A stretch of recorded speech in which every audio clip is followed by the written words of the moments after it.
Hi, my name is Ariel Dodson, and this is my journey on recovering from borderline personality disorder. What if I were to tell you that the reason why you weren't getting the results that you wanted in your romantic life was because you lacked your own sense of purpose or your own journey? Now, something happened to me recently where I realized that if I didn't change my life, that I was going to die at the age of 21, or I was going to die in my early 20s. It was that drastic. I realized that I was going to die from borderline personality disorder. And something happened where I was just like, I know all of these things. I've known them for a few years now, but I have never actually taken them into account and really used them to change my life. I realized that my impulsivity that I felt through pain and panic was going to land me somewhere where I really didn't want to be, because I was making decisions that were so drastic and out of pain and impulse. And I realized that I really had to do something about it. And just in a short period of time, I have come up with things that, like I said, I've known for a long time, but I didn't really use them to actually change my own life. One thing I have really realized, remember how the last few days I have talked about how trying to fulfill your own cup with somebody else will never work. Because when you want someone to become your everything, your entire life, when you want something from anybody or anyone or anything that exists outside of you, it automatically puts resistance against you and that person or you and that thing. And I realized that when there was somebody that I really wanted to be with that was causing me panic and grief and impulse in my own life, or was bringing out those behaviors in my disorder, I realized that I was not speaking with calmness or clarity. And this was a big one for me that was affecting my entire life. It was almost like speaking to somebody hyped up on coffee. I would send this person probably 10 different text messages, and they would send me one.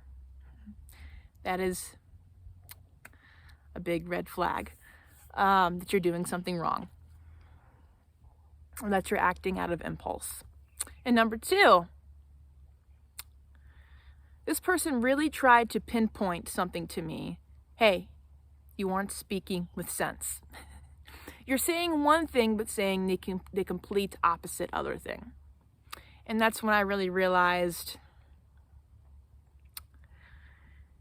when you speak out of impulse, or when you speak out of panic, that shows that you lack self-restraint and that you act on impulse. And that being with you would be pure and utter chaos. And this is something that I've really had to go back and look at myself and change. If every time you spoke to somebody, it was just like, oh my God, oh my God, oh my God, oh my God, oh my God, panic, chaos. Could you imagine being with someone like that, having a relationship with somebody like that, having a friendship with somebody like that?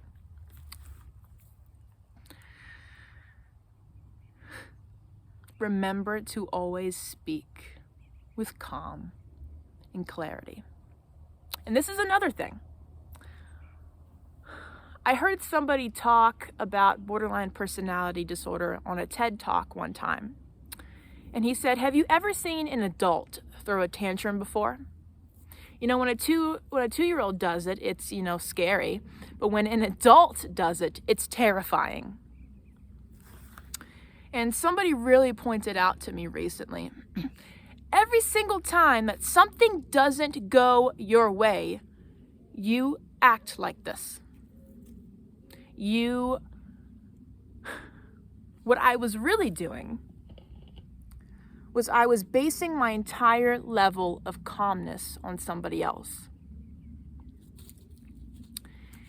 And that's another thing. I've talked about recently how individuals with BPD love control. And when you feel that you are losing control, when you feel that abandonment is coming on or has come on, it's like there is no need to maintain self-dignity, maintain reputation. It's just like going ballistic. That's what this person said to me one time. You were going just ballistic all of the time. And I myself have ghosted people like that before in my past. When I, number one, felt that they wanted something from me. Number two, when I felt that they were putting so much resistance against me and that person because they wanted me to fulfill their cup. And number three, when they would act aggressive, when I wouldn't do what they wanted or if I didn't respond how they wanted me to respond.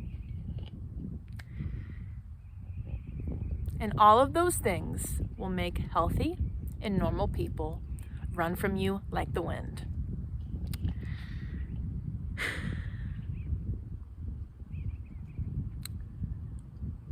I realized that if I didn't change these behaviors, number one, I was going to scare people away from me for the rest of my life.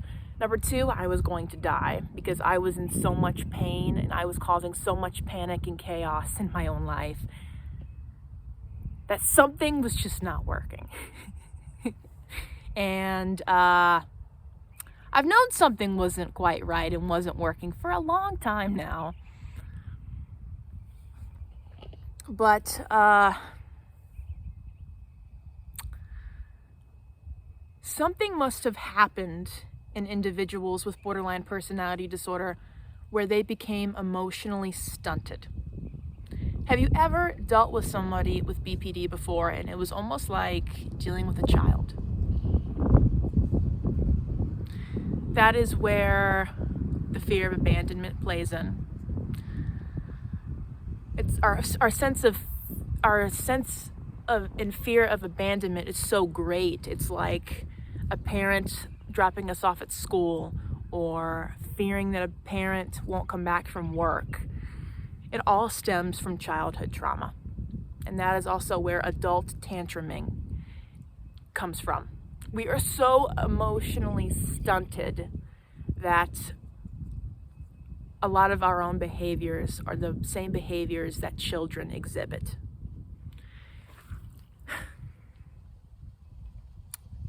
Have you ever seen a child throw a tantrum because they didn't get what they wanted or because they felt like they were losing control? That is exactly what I was doing and what a lot of people with BPD, a lot of adults with BPD do. And this was something that I really realized that I had to change. Like I said, I don't want to be associated with BPD anymore. I want to be associated with recovering from BPD. Because I realized that a large amount of people with this disorder die. Because it is the world's most painful emotional illness. And I realized that I could either die or I could come up with ways to change my life and succeed and recover, document my recovery, give my advice and the tools and the things that I am finding and discovering in life and in relationships and share them with other people. Because as I get older, I begin to realize the pain that my father must have been in before he took his own life. And I realized that I was going to follow in his exact same footsteps. if I didn't change what was going on the inside. And I realized that trying to change what was going on in here with somebody else would never, ever in a million years work. I had been trying to do that for what, like 2+ years now? And it never ever worked. But yeah, this is one of my videos that I wanted to talk about that has to do with adult tantruming, letting go of control, and speaking with calm and clarity. All right, those are a few of my tools that I've learned, and stay with me until next time. Thanks, bye.